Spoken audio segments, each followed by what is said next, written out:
Hey Raghunath, tell everyone about our Patreon community. Sure, Kostuba. The Wisdom of the Sages Patreon community is an incredible online yoga resource.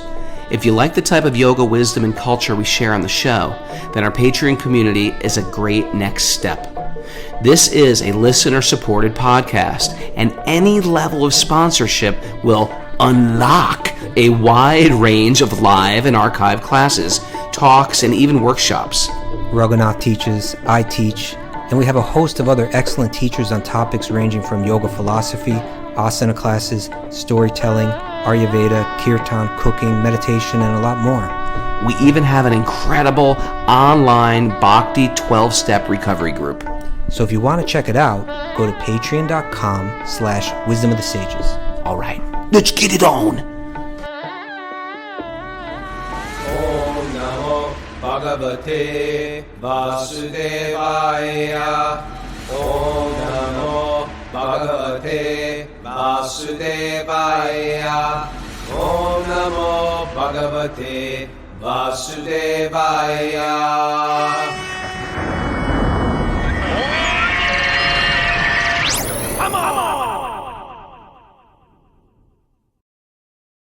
Live from Split, Croatia, this is Wisdom of the Sages, a daily yoga podcast with your host Raghunath, and Kostuba Prabhu is in England, and he can't get on today.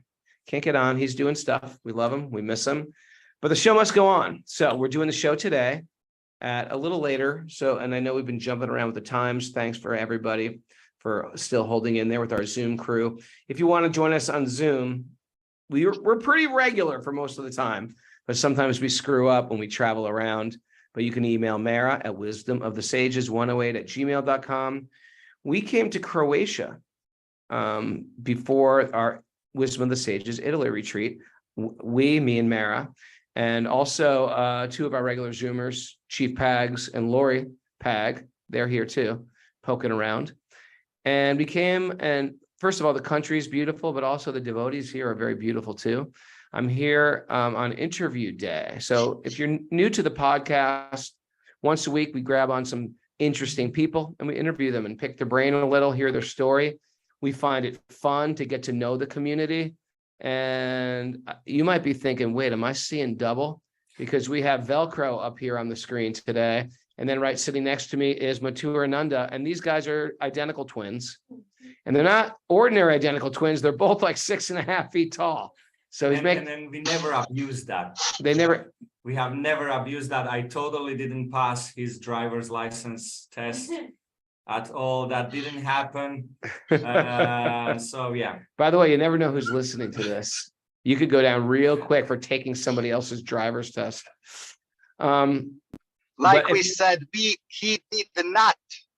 He did not do it. He did not do it. Okay, I understand your Yeah. code. But also two nice devotees and just nice guys with nice families. And I got to hang out with your wife. But before we get into you and your life and Velcro in your life, welcome to the show if you're new to this show. And we do this every day. You can find us wherever you get your podcasts, your podcast platform, or on YouTube.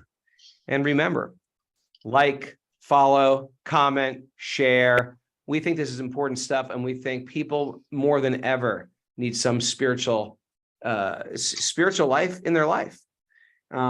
Miss Mara, do you have any announcements? Where did Miss Mara go? You don't understand how reckless we were. You know, Mathurananda's nickname is Road Rage, and he's living up to that name. We flew here. We were at these breathtaking mountains, and in those mountains was a beautiful roaring river, which we took the kids and my 9-year-old and his little kids. We were just pedaling down a river. We were just half an hour ago. A half hour ago, we were whitewater rafting. Yes, and it was beautiful. And there was caves. We had to climb through freezing cold cave waterfalls. And then we ended up back at our camp, and then we just jumped in the car and came right to Split to make it. And we were about 7 minutes late, truthfully, but it worked out. So first of all, Mathurananda, I'm going to pick you guys one at a time. But let's say just that the show, I think, Mara, you wanted to, you were screaming out that there's no show tomorrow. That's right. Oh yeah, that's the big announcement. There's no show tomorrow because tonight, right after, I just want you to understand how my life works, people. I woke up, I got in the car, I packed the house with Mara packed the entire house, and I walked around bumping into walls. And then we jumped in a car, drove to the countryside, did this whitewater rafting. We left everybody still up the whitewater rafting place. We came here. We're going to do this podcast. We're driving straight back home. We're going to get all our stuff, put it in the car. Then we're driving that car right onto a ferry and taking an overnight ferry to Italy. Then driving straight to Florence, where we have a day off in Florence. And there's no show tomorrow because we can't get there fast enough. Kustuba can't do it at that time. So then Tuesday is the next show. And Tuesday, when are we going to do that show Tuesday, Mara? We don't know. We got to check out of the hotel. All right. We don't know how we're going to do it Tuesday. I've been hanging out with them for like 4 days and I'm completely exhausted. I have no idea how you do it like 24/7. All right. Mara will announce it on for the locals who are watching this on Zoom. Mara will announce it. What are our channels? Telegram and Discord threads. And you know what I'll do? I'll post it on my Instagram stories. I'll put the date, what we're doing. That's a great idea. And it'll get me probably at least 5 more followers on Instagram. Yeah. All right. So let's get to this interview. My Instagram is at Raghunath Yogi, Raghunath Yogi. And I'll post it on my Instagram stories. All right. So welcome, Road Rage. It's great to have you. Thank you. First met this guy. He was listening to the show for a while. He and his brother were. And they always look like they're in some impressive office, I will say. I was like, who are these Croatians with some impressive office? And then you came here and I'm more impressed. He's got like, come on. in this office, they've got tons of various trophies. They do film and media and basically a lot of animation. And, I just think it's a great thing how, and we've had people on the show recently that are musicians or that are artists. I'm still trying to get Ananda Leela on the podcast, who's a great artist, but how people take their gift and they use it for bhakti. They use it as an offering. Basically, there's 2 things we can do with what we're good at. We can use it as an offering back to the divine. That's bhakti yoga. Or we can use it for our own ego.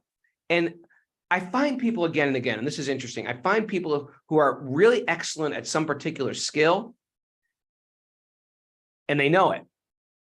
And that skill makes them miserable. Do you know what I'm talking about? Absolutely. Yeah, it's like the very thing they're great at. They're like, I can't do this anymore. I recently talked to one animator. He's doing puppet animation, and they won an Oscar for their short film called Madame Tutli Putli. And he told me, just because you are compelled to do something doesn't mean it makes you happy. Wow. Because to do stop motion animation is really, really difficult. It's very, very labor intensive. And I always say that these guys are crazy. And I was talking to him and he said, he said this quote and I was really, it gave me pause. And I think it's exactly what you were saying. Velcro, you understand that concept as well? Just because you're great at something doesn't necessarily mean it's going to make you happy. You with me, Velcro? I can't hear him. Can you unmute? Oh, he muted himself and now he can't unmute. There we go. Try it now. There you go. Yeah, sorry. So I'm in the car as often I see you, Raghunath, as well. So I thought it would be a great idea to do it again, to do in the car. But the mobile phone was on the sun, so it overheated, and I had to turn it off and turn it on again. I did not use Mathurananda's idea. When his mobile phone overheated, he poured water over it. Yeah, he's so about there was like that's a true story. But I thought these phones can go underwater. Apparently not. They're like on 80 degrees. Yes. So, yeah, unfortunately, I wasn't able to hear the last like 30 seconds of the conversation. I just mentioned how when we were talking with the directors of Madame Tutli Putli, he told me because you are compelled to do something doesn't mean it makes you happy. Sure. And I meet who are good leaders, expert leaders, expert in art or music or business in the workplace, and they're very expert at what they do, and the very thing they're good at is sometimes killing them, and they have to go, I just can't do this. Now, sometimes it's obvious, like, okay, I'm in Motley Crue and I'm on tour and these women are coming backstage and we're getting wasted every night and people are handing me bricks of cocaine, and they're like, yeah, if I can just stop that. But sometimes it's not just like because of the things are degrading. Like maybe you can relate, like when I was in Youth of Today, my band, when I was younger, it's not like we had a positive message. We were thinking of positive things, and we should be interested in compassion and vegetarianism and animal rights and clean living, no intoxicants. But there's still like underlying knots. Even if you say, okay, these gross things that are like a slippery slope. I do them, I get a DWI and I kill somebody, or I get in a car wreck. Okay, you get rid of those gross things, then you should be happy. No, because there's still the world of competition, of Oh my God. competitiveness and envy. Either one of you want to share something about competition, competitive, and envy in the workplace? I mean, it's when we create animated films, they go to festivals, and then first of all, you need to be selected for the festival's official competition, and then it's always about like, I never like this idea of a competition. Somebody has to be the winner. And then even if you win something, the next short film that you're doing, the next art, the next thing that you're doing, there's even more pressure. Yeah, you have all this pressure. Oh, he was a one-hit wonder, it's just like such a frustration. So much pressure put on us, because it's just like a divine inspiration. And if you don't get it, you don't get it. It's not something that you create yourself. Velcro, you want to add to that? Competition, envy. Yeah, well, I would actually go, if I can, to that idea, initial idea that even if you are compelled to do something, I know a lot of people who are either fantastic doctors, and it turns out it wasn't the life they chose for themselves. It was something that either their parents chose for them, or something like this. And now they're super successful doctors, and they're really, at the top of their game. They're super unhappy. Sure. So this is doing, they're not doing what they really think is their dharma, or something that lights an internal fire for them. So I see this a lot of times, and I think when those guys were saying about Madame Tutli Putli, it's also when you're doing even creative stuff, and then you, after a year or 2 years working on a project, you start hating the project. Sure. And that thing that started off as something super exciting, now after 2 years, it becomes a grueling kind of thing. And so, it's super difficult to stay satisfied in this material world. So this is a second point. There's sometimes people are not doing the inner workings of bhakti while they're doing what they're great at. And because of that, there's just emotional pain, and there's competition, and these envy and animosity and revenge and spite, and those sort of haunt the brain. Then there is the people who are just like, they got pushed right into something that, you go into business school, or go become a PhD, or become a lawyer. We get groomed to be that by our parents, who have our, quote, best interest in mind. And we're doing something we're not passionate about. That's a whole nother story, but I agree, because sometimes we become very successful at those things and we don't even want to be there in the first place. And I meet those. I really feel like you guys are living your passion. But I see that due to your spiritual background, your spiritual insight, you're adding upliftment of culture. It's not, cartoons even nowadays, it's not like Bugs Bunny, which, by the way, was a little degrading if you actually ask me. I mean, when you And- look at some of those older cartoons, There's it's like just crazy. hitting each other with sledgehammers It's on a just regular crazy. basis. But some cartoons now are super degraded, you know. Yeah. But yours are sort of uplifting, and I appreciate that. What's your ideas behind your art? Yeah, when it comes to animation, it's especially when it comes to art.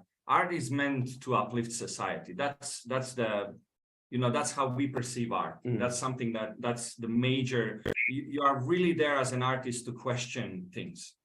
So when we got into art, we started questioning things, and because we had this background of Vedic knowledge, we felt we had a lot of answers. And basically what we try to achieve with our films is just for people to start asking these questions. Because we are all day, we're just running around doing the rat race thing, and you're kind of thinking, oh, later in life I'm gonna do this, later in life I'm gonna do that, and just life passes you by without really giving any thought of who am I, what am I supposed to do here? Is this the way to live life? It's like we invented a certain way to live life. This society that we have here, it could have looked any other way, right? But we said, no, you are working from this hour to this hour. You will have this amount of vacation days. Right. You will get these papers, like little papers for your work, and you can exchange them for other things. And we think this is the way life is supposed to live, but it's actually something that we invented as a society. We just said, let's do it this way. So what we're trying to do through our films is just open this dialogue between people who are watching the films and us, kind of like this questioning of whether this way of living life is the only way to do it, and is it even the best way to do it? Sure. Velcro, you want to add on to that? Well, initially I started out as a musician in a punk rock, anti-Nazi, anti-establishment, society kind of band, and we just screamed our message, and we went head first into fights with anybody who disagreed. And we had this idea that we need to be loud and be aggressive in order for our message to be reached. And then after a certain time, you kind of realize, this is not the way to do it. You need to strike up a dialogue. And I went into art first as a painter. I finished art academy. But then you spend so much time working on those paintings, and people just kind of browse through the gallery. They, talk amongst themselves. They're really not engaged. And then I realized, what is the most engaging medium in today's society? It's cinema. You go there, the lights go down. You have this huge screen, 25 images per second, Dolby surround, people pay attention. And we just said, man, this is the best medium to communicate with people and to try and get our message across, because I think all art is about dialogue and communication with the audience. And just animation felt like the perfect vehicle for us. And and that kind of stayed on. And I think we have an opportunity to speak with people and to grab their attention. It needs to be something worthwhile. It cannot be just entertainment, because you're kind of wasting this opportunity. So a lot of our films and our art is activistic, and it tries to speak about the more subtle things, and tries to push some ideas that can change people. I agree 1,000,000%, 108%. I agree with. Can I just add? I remember what Kastuba said once. He said, when you turn on Netflix, you see like so much energy goes into these shows, so much money goes into these shows just to create like one season of this show. You need to, hundreds of people need to work on this, actors, people behind the scenes, everything. And it's just like entertainment. I know it's really just to sort of forget pain and take you to another fantasy, and the way that you guys have done it, where you're actually thought provoking. And that's what I always thought about music too. I was like, we have this platform. Let's let's speak about something. Let's speak about something that's going to change us, change the world. I like how you told about your anarchy days where you hated this person and hated this community of people and hated and wanted to go head to head with people. And eventually you just sort of showing by example through art. And another thing, which I did that Croatian podcast the other day, which I really liked. We have to have Krishna Jivani on the phone. Me and Krishna Jivani, we live parallel lives. She became like a rock star in Croatia. And then she got fed up with it. And she became a monk. And she would walk into war zones in the Balkans, distributing Bhagavad Gitas to people. And quite an amazing lady. And her husband live, which was really great. They live in this place where she grew up in, which is where all these Roman ruins and beyond, older than Roman ruins are. And it's almost like a park of ruins. And they have this little tiny gentleman's farm, I'd say, of olive trees and orchards. And it's gorgeous. So we spent the day there. But the point I was making was, if I can just jump in, like you said, the message behind the music. And I showed you one book that I gave to my wife, the cookbook. Oh yeah, if you remember. We're going to talk about your wife too. Yeah, he gave her a marriage proposal book. Talk about a book distributor. His proposal is a book. It was, I wanted to inspire her to start thinking about, because she wasn't a vegetarian back then. So I gave her. You were a devotee. Hold on a second. Let's rewind this. Okay. You were a devotee. Yeah. He was not. She was not. How old were you? I was 18 at that time. Wow. And she was like 16. Okay, that's illegal in our country. But go on. So, I was just trying to somehow connect her with Krishna consciousness and connect her with trying to inspire her. Well, let's just say it honestly, I was young and crazy, and I was really like preaching to her in a completely insensitive way. Okay. Which she somehow survived. And I wanted to give her a vegetarian cookbook. And I gave her a vegetarian cookbook, and I showed this to Raghu. And that was like 2001 or something like 2001. Yeah, something like that. And inside I quoted Shelter lyrics. He quoted Shelter lyrics in the cookbook. How adorable. It's basically like, did you connect us? Is that basically I connected both of you. I see already you trying to take credit for that. But yeah, I just wanted to say how this message, when you take something that's so universal like animation or music, how we can bridge continents, it can bridge cultures. It started in America, in completely different place, right? And it reached Croatia, completely different culture. Two persons completely different from the places where you were born and where you were raised, and yet it touched something in me that I wanted to pass on to somebody else. So it was just like this simple song. It seems like a simple thing, but it was able to move, people like this. Well, this is how I was questioned by that lady, Krishna Jivani, how like, she was because she was in a band. She was appreciating the band that me and Parmananda did, Shelter. And we got a lot of criticism for it because I love Vedic arts. I love Sanskrit. I like Indian dance and Bharatanatyam and Mohini Attam and, Vedic cooking and Vedic astrology. I'm like all into Vedic culture. I love it. But I was in a punk band speaking of a spiritual message, of the message of the Bhagavatam. We have a song called Message of the Bhagavatam, matter of fact. And so it took, and she would say, well, how did you do it? You were monks. How did you have a sadhana? Sadhana means, if you're new to that, sadhana means a morning ritual, spiritual practice, spiritual meditation, and an evening meditation, etc. And I said, you know what? It's Kali Yuga. It's crazy times, and we had to do crazy things. And sometimes you have to do crazy things during wartime. Kali Yuga is wartime. Okay, it's the winter season. The sky is falling, and so what we would do is, we would play a show. We'd finish like the show at 11 o'clock at night. By the time we got in the bus or the van, we're completely exhausted. We'd figure, you know what? It's midnight now. Let's start chanting next let's start doing our japa the next day now.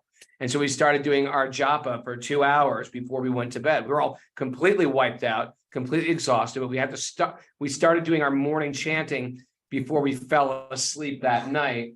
Because otherwise what happened, you go to bed, you don't wake up till 11. And if you know anything about the gunas, the time of day, it's just like they're very difficult for meditation. So, but if you're up even late at night like that, those times you just get really focused and you chant. And then some people would criticize, like, that doesn't count. That doesn't count. Yeah. And I'd be like, you know what? It's Kali Yuga. It counts. Deal with it. The sun needs to rise, Raghu. The sun needs to rise.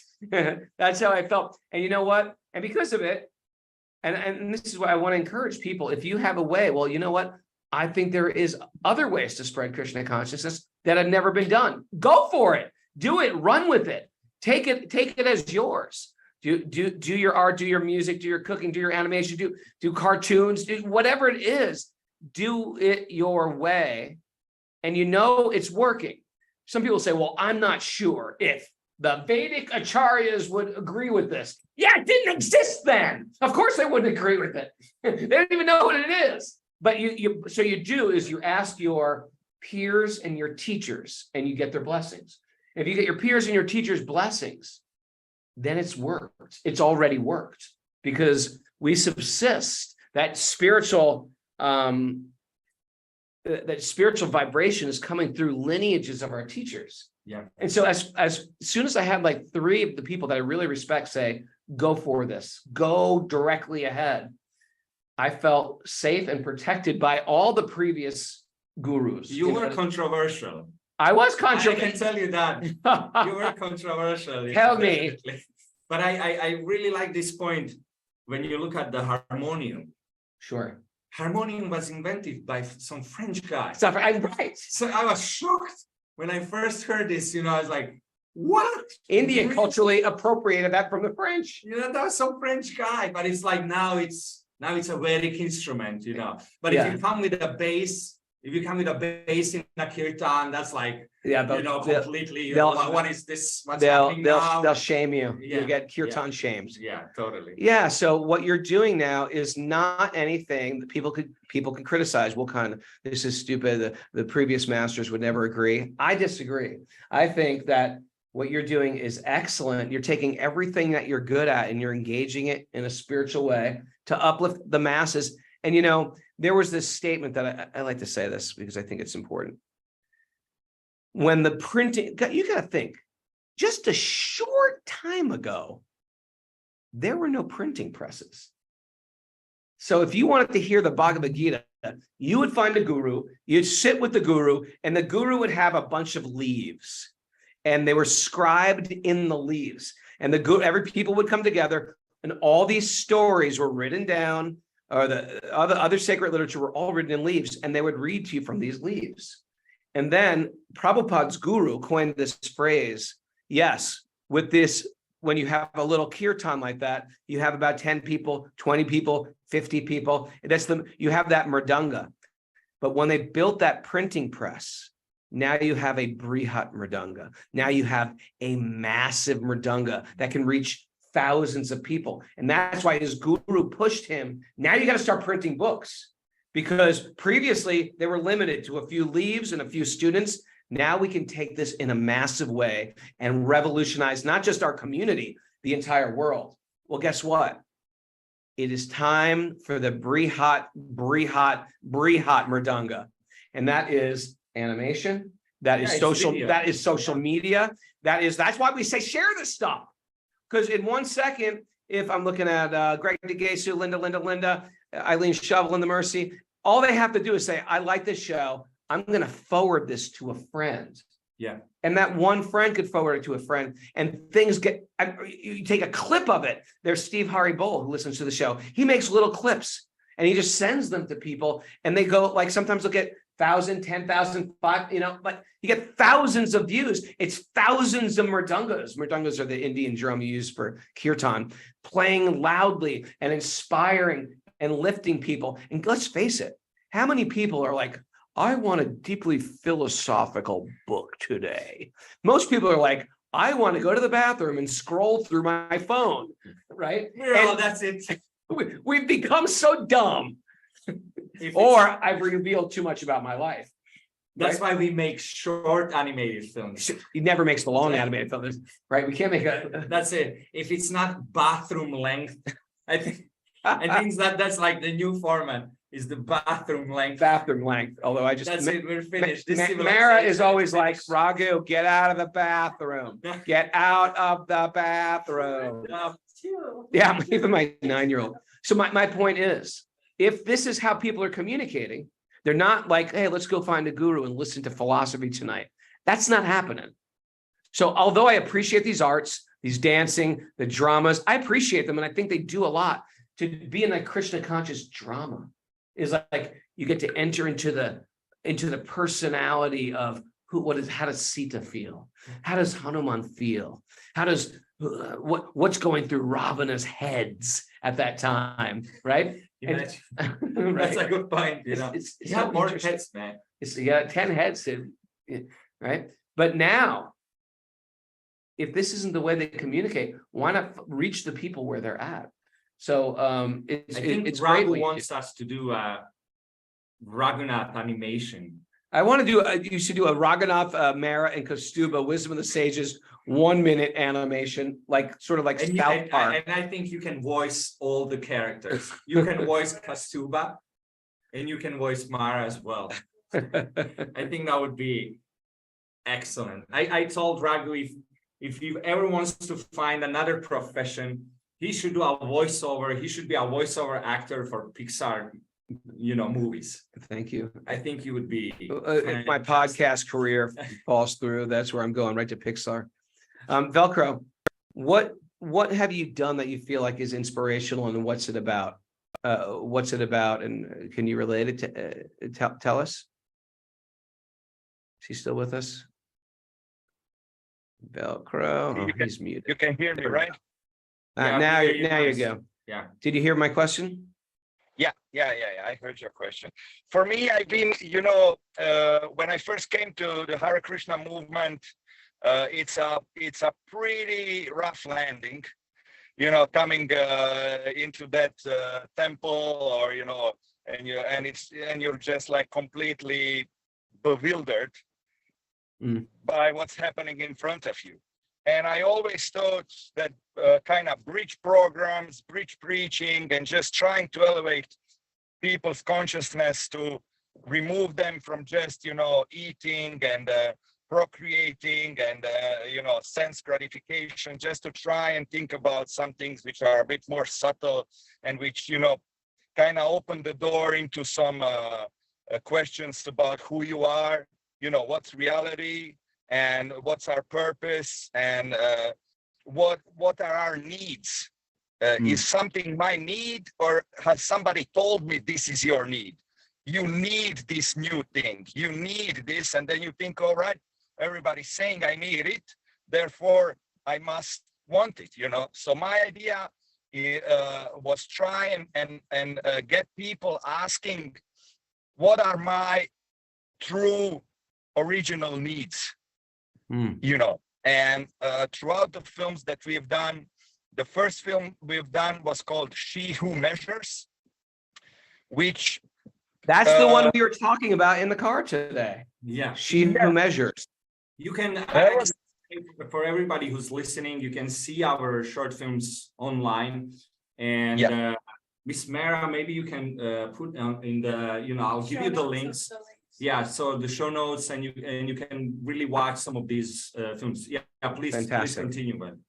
Yeah, so in that film, we're kind of asking the question, what wants that you have are really your original wants, and what have been just, put upon you by the machinery of, just this consumer culture that kind of feeds you stuff, and you're just kind of regurgitating and eating up, this served dish, this served meal. So, and I would say that throughout our films, Dove se amore mio, we have this old woman, her husband dies and she cannot let go. So she keeps the carcass of the dead husband inside the house, and she just pretends that like he's still alive. So it's idea of letting go and idea of having the courage to step away from your routine and just realize where your life is at the moment. And Planimo also, our film, talks about similar things. So it's, in a sense, it's sort of philosophical bridge preaching in a, I would say, perhaps I'm hoping, interesting way that can engage people. So this is something that we've always strived as a studio. And I always just wanted to burn all the bridges that lead me into a mundane life. So we kind of always strive to do our thing in a way that we can pursue this material life, but infused with philosophy and Krishna consciousness and just God consciousness, and trying to get a little bit of this across our films. Yeah. I love the way you said that, burn the bridge of mundane life. That's beautiful. That's beautiful, actually. And anyway, you're doing it. You want to add anything to that? Yeah, I mean, if I can say, one of my biggest fears was always to, and I can quote Eddie Vedder here from Pearl Jam. Please do. Is having tasted life wasted, I never want to go back there again. And You can sing it if you like. no, I'll leave the singing to you. I'll leave the singing to you. So yeah, it's just like this idea of, especially because today is my birthday and it's Velcro's birthday. Yeah, it's both of their birthday because they're twins. Happy birthday. So today Give is them some love. it's Thank such you, a Raghu. wonderful birthday to be here with everybody, to be on this side of the podcast, but because we are watching it. Well, if you're an other out there, Velcro and Mathurananda Road Rage, these guys are on the show every day. They're on Zoom not just on the show. They don't just listen every day. They're on live with us every day. I don't know why you're not working, because it's 12 noon, I guess. They're out there. They're at the studio like we are right now. I'm at their studio today. But they're doing it, and they listen and they check in with the Bhagavatam every day. And that's what we do. That's what we do. And I know we all have busyness to do. We all have a life to do. And then we ask these questions like, how do I add spiritual life to my life? How do I deal with this issue? How do I protect myself going to toxic workplaces or toxic environments or toxic family members? How do you do it? You add wisdom on a regular basis. So it's not like because I'm so wise, but we read from wisdom literature of ancient India, and it affects us. It starts to recalibrate the way we think, and that's important. It's great to see you guys doing it in the middle of the day. All the Euros we have, all the Europeans we have doing this. It's very impressive. I mean, it's I think that's the biggest blessing of bhakti, that you can do the things you do, just infuse them with Krishna consciousness. All of a sudden, it has a completely different meaning. It's like you're reclaiming that time, because time, man, I'm throwing out quotes here from Just rock and roll quotes. What do you got this here? one is from Jean-Luc Picard from the Star Trek. Please forgive me, I've grown. You're really going to quote Star Trek here? Yeah, he said, the time is the fire in which we all burn. Wow. And it kind of stuck with me, because the time is really the only thing that we have to offer. It's the only thing that we have that's of value. And when we see basically what the societies, the consumer culture, they're not after our money, they're after our time. Ooh, I like that. And that is really, it's the most precious thing we have.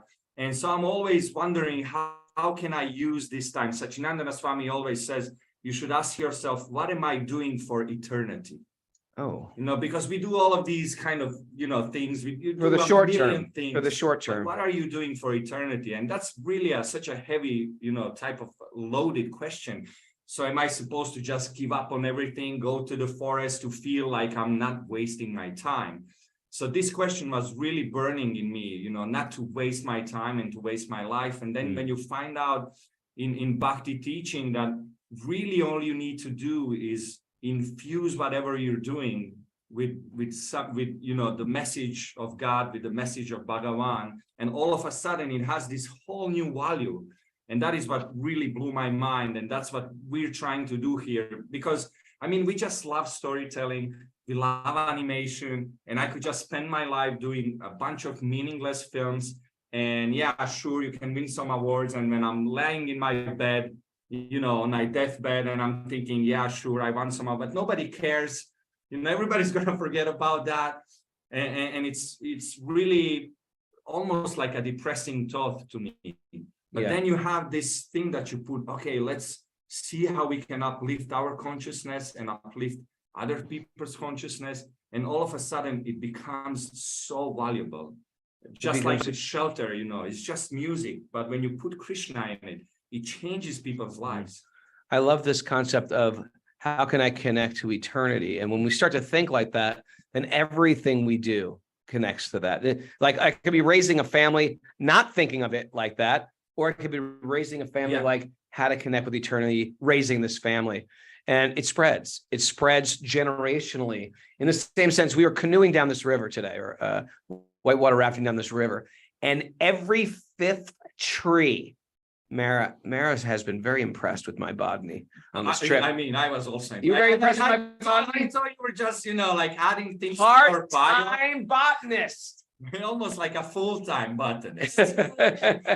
But there's fig trees growing wild all over the forest. And how do they grow wild all over the forest? Because every time a fig drops, it seeds, and it spreads more trees all over the place. And this is what we do. The more we give this stuff away, the more it gets shared with other people. And you might think, well, I'm giving it away to this one guy, but this one guy is not very influential. Why am I spending so much time with him? You never know that he might know somebody, or she may know somebody who's very influential. We don't necessarily, so that's another good way to think of, like, you know what? It's not a fruitive activity. It's not like I've got to distribute millions of books. You just give people your quality heart, and you affect them in a deep way. Sometimes you don't have to go wide. You have to go deep. Sometimes you can do for one person what you'd like to do for millions, but you do for one person, and that one person is affected. And although they may not have a huge platform to broadcast on, they can touch 3 people. And one of those 3 might be the next prime minister, the next president of the United States, you never know who is out there hearing this message and how they could be culture changers. And so I really, really am impressed with what you guys are doing. And I just want to encourage it. I want to thank you for all your support. Before we go, though, I would love to hear your story. So I was taking all the credit for him being into Krishna consciousness because I thought it was shelter that made him a devotee. But you told me that your mother sent you to the temple. Tell us that story. It was a funny thing because me and Velcro, we were, just driving skateboards around and, just doing what normal 15-year-olds are doing, 16-year-olds. And my mother said, hey, there's some program, some spirituality, something interesting. Why don't you just go there? She was probably thinking, let's just let them have at least some idea of something culture. else. Other wasting time in a split suburb. Yeah, so I took my skateboard. I went to this program. It was in Radhimna Maharaj, and Sri Prahlad was singing bhajans. Oh wow! And we've had both of them on our podcast. Isn't that crazy? I just entered that room and I was like, "What the hell is this?" I was just blown away. I would see normal people enter, going into backstage.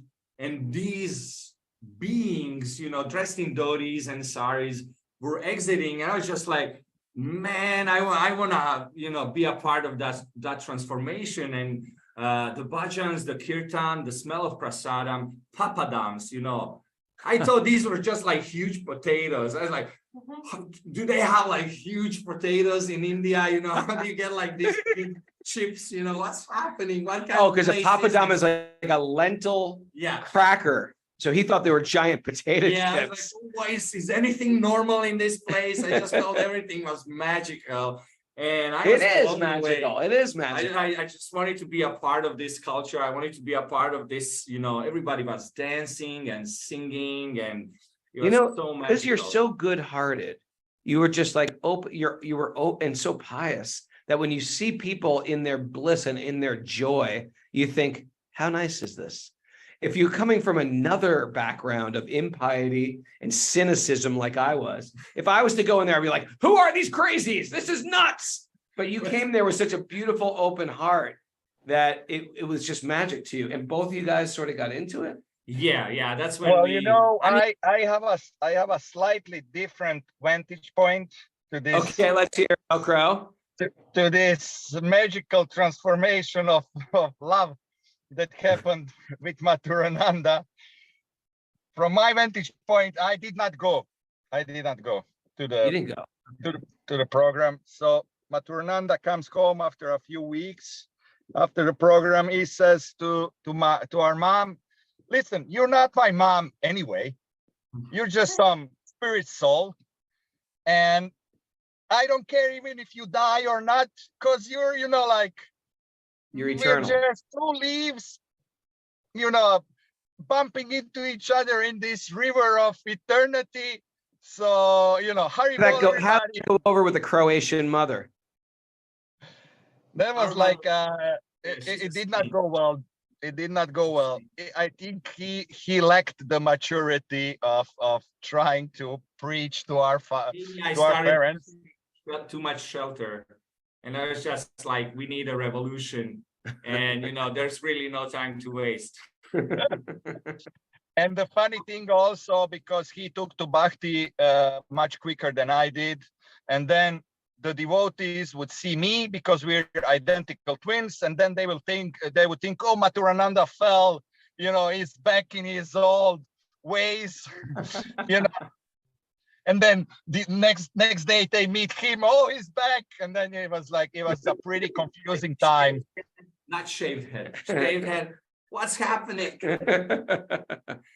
Yeah, but for Croatians, it's for Croatian mothers, and I just want to also mention like Govinda Priya's mother. Oh, this is a great one. So his wife, that he gave her the book, you met her when she was 16. You started 17. We were started dating, and I mean the first problem was that I'm Serbian. That was like the first huge hurdle. Right, because there's a lot of different communities here that were like arch enemies over those. Yeah, I'm not sure if you. Yeah, like the war between Serbia and Croatia was still relatively fresh. It was all kind of like a lot of open wounds. Right. So the mother wasn't so welcoming at first. She freaked out. Freaked out, and poor woman, she didn't even know the half of it. What's the other half? Because she thought he's just Serbian, and that's like. That's the worst thing that can happen. But then she understood I was also a vegetarian. A vegetarian, Hare Krishna. No, she didn't even know. We didn't get there yet. Oh, he was like vegetarian. She's trying to kill the lady. She threw herself on the floor, literally. Govinda Priya told me she threw herself on the floor, started rolling on the floor and crying.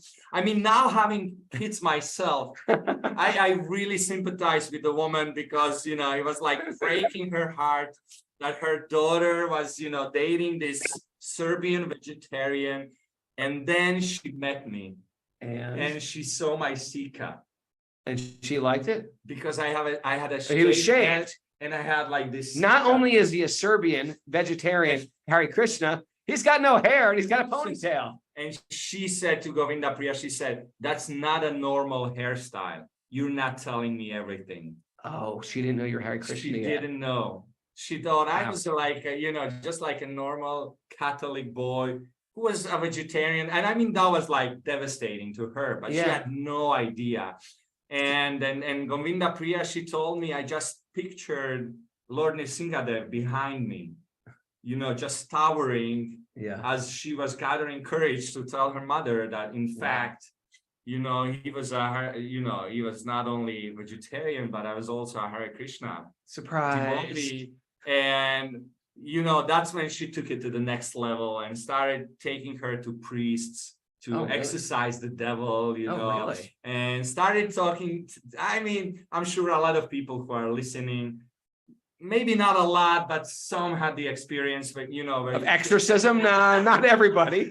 not that, but just parents not understanding the path of the child. You know, it's a big, when I look at it now, it's a huge challenge as a parent where you have to realize this is a soul that has its own path. You know, it's not something that I created to my image and it needs to look like I am. So yeah, it was very, you know, traumatic for her, but I like to think it was purifying. Did Velcro accept you? When I hear about this story, I think how much courage and love Govinda Priya had to face her mother in this way, and to not just throw everything and say, you know, it's just too much. This is all too much. And I think it's really a Krishna miracle, because it wasn't you, Mathurananda. Look at yourself. It wasn't you. It was Definitely. Come on, look at me. Who can resist this face? I look like you, man. It was a Krishna miracle. I look like you. It was a For Krishna sure. miracle. But that's a story for another podcast. I'm going to put it out to all the listeners out there who are really sort of getting hooked. And Krishna does. Krishna hooks your heart. And then sort of once he hooks your heart, you're like, yeah, I sort of appreciate those Vedic philosophy. I'm into Vedic philosophy and Buddhism. But after a while, the Krishna hook pulls you so much more that you can't do anything about it. And then you're left to explain yourselves to we should have a episode where we just talk about how we broke it to our friends, family, and loved ones. That would be a great episode. Maybe we should do that for episode 1500 or something. So anyway, I want to thank you guys for coming on the show. Big shout out to Damodar Priya. She's cooked. I mean, Damodar Priya. We love Damodar Priya, but Govinda Priya. Damodar Priya is our homie back home, who's in Italy right now. But Govinda Priya, she's been taking such good care of us and feeding us well. I want to give her lots of love. Velcro, we'll see you on the boat in a little while. I want to thank these guys at Mathurananda for doing their animation. We're going to leave it in the show notes. Also, for tomorrow's show, I'm going to put tomorrow's show. No show tomorrow. No show tomorrow. Tuesday's show, I will advertise it on my Instagram stories. Okay, so check that out. And I'll try to get up that as soon as we know. And then our Wisdom of Sages retreat starts, and we'll get that information out to everybody who's not at the retreat, so you can join us live. Thanks, Verity, for joining us. I know it was weird times today, yet people still showed up even late, and we were on late today. Sorry about that. Isn't it fun to be here live? Thank you so much. Yeah, I want to also thank Raghunath, and I want to thank Mara and Tarun. Tarun, he's such a lovely kid. I mean, and I can just say, watching you wrestle with him, he's gonna, grow up into a wrestling champion for sure. So thank you, for coming and for blessing our home with your presence and for sharing your companionship. And it was really such a... Velcro, any final words, my brother? Yeah, just love to everybody, and I'm so looking forward to the next week. It's gonna be fantastic. My heart is as big as a house. I'm so excited. Yeah. All right, and next year we're talking about, instead of doing Italy, Croatia with Sachinandana Swami retreat on an island. Croatian retreat on an island, and I tell you this, we can break away and do a day excursion to this whitewater rafting. It wasn't crazy too. Like, I've taken people on crazy ones. This was actually gentle and sweet. It's not India crazy. But it was breathtaking, crystal clear water. And then we had to go through this freezing cave. It was quite magical. So anyway, we're going to keep you posted. Thank you, everybody, for joining us. We got to go because we got a ferry to catch. Thanks for everybody who's trying to keep on this Zoom. We love you. It's a beautiful day. Let the magic continue to flow. We see you.